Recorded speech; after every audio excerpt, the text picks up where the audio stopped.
Tropa, nag-custom paint tayo ng crankcase cover ng Click i125. So, ito yung design, tropa. Gusto mo bang malaman kung paano ko ginawa yan at kung ano-anong kulay ng samurai paint ang ginamit natin? Panoorin mo yung buong video, tropa. Nasa ganon, makakuha ka ng idea. Magagaya mo yan sa mga DIY projects mo. Siyempre, samurai paint ang ginamit natin dyan. Let's go! Meron tayo dito lumang crankcase cover. So, ito, tingnan nyo yung pintura. Puro gas-gas na rin at may mga paint chip. Siyempre, strip to metal natin yan. Gagamitan natin nitong paint remover na nabili ko sa Orange Apps. Kung gusto nyo ng ganitong paint remover na napakabisa, tropa, ilalagay ko na lang yung link kung saan ko nabili dito sa comment section sa baba. Kahit na ching-chong chai lang ang brand niyan, tropa, napakabisa niyan. So, tignan nyo, ilang minuto lang, kumulo na yung pintura. At ang pinakamaganda rito, hindi lumalagkit yung pintura kapag tinanggal nyo.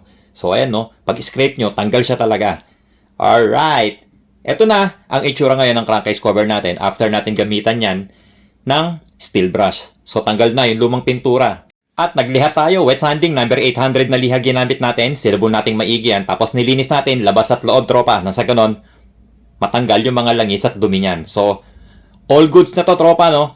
Pwede na tayong magbuga nitong primer gray. So, ang gamit natin, Surfacer UC-H210. Ito yung primer gray, tropa, no? So, ang inilagay natin dyan, 3 coats, tropa, na sa ganon, solid na solid yung primer niya.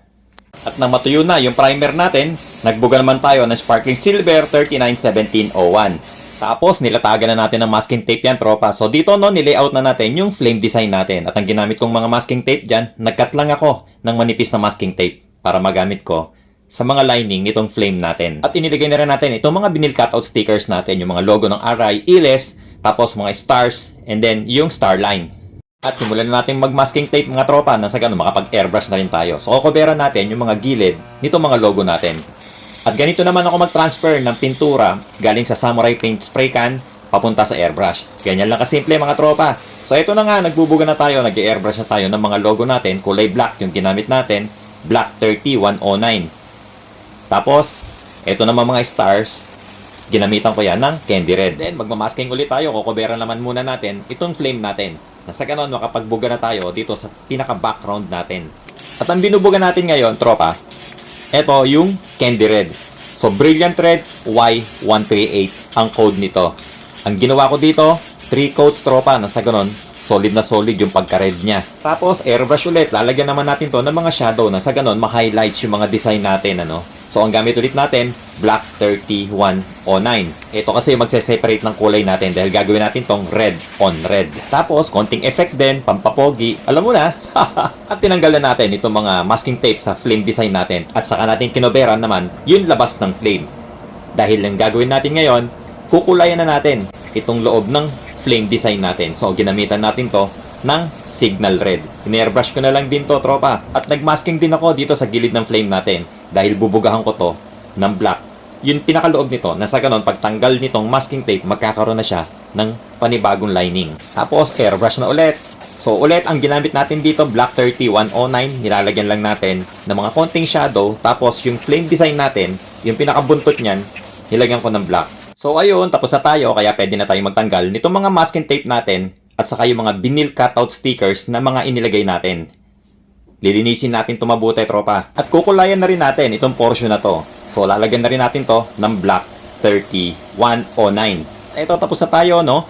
Kaya ito, tinatanggalan natin yung pinakahuling stars natin, yung vinyl cutout sticker. At ito na yung crankcase cover natin. Malinis na yung tropa, no? Na-check na rin natin. Walang naiwan ng mga masking tape, walang naiwan ng mga vinyl cutout sticker. So, all goods na.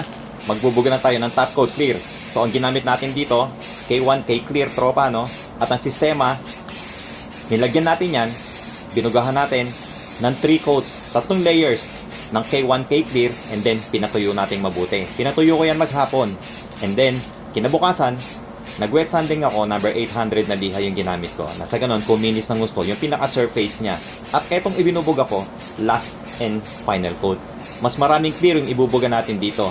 Nasa ganon, makakuha tayo ng magandang kintab. Alright, tropa, tapos na itong project natin. So, nakagawa na tayo ng custom painted na crankcase cover ng Click i125. So, itong design na to, tropa, no, yung kulay niya, red on red, yung flame design, signal red, tapos yung pinaka-background niya, brilliant red. Yun yung candy red. Alright? So, ilang kulay lang naman yung ginamit natin dyan, ano?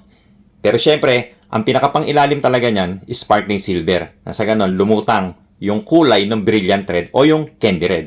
So, ayan, tropa, no? Meron ka ng idea kung paano ginagawa yung mga ganitong crankcase cover na custom painted.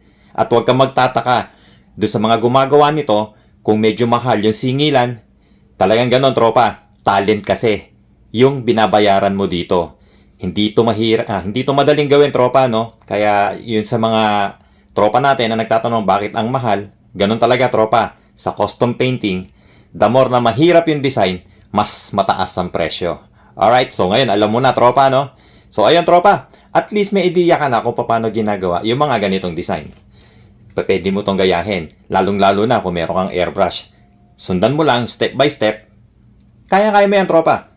Alright, so ayun. So, paano? Kita-kits na naman tayo next video, tropa. So, dun sa mga tropa natin, na mga nagtatanong, gusto magpa-custom paint, hindi po tayo tumatanggap ng mga paint jobs. Nag-share lang ako ng mga idea. Nag-share lang ako ng mga paint tricks gamit ang samurai paint. Alright? So, again, ride safe mga tropa. Peace!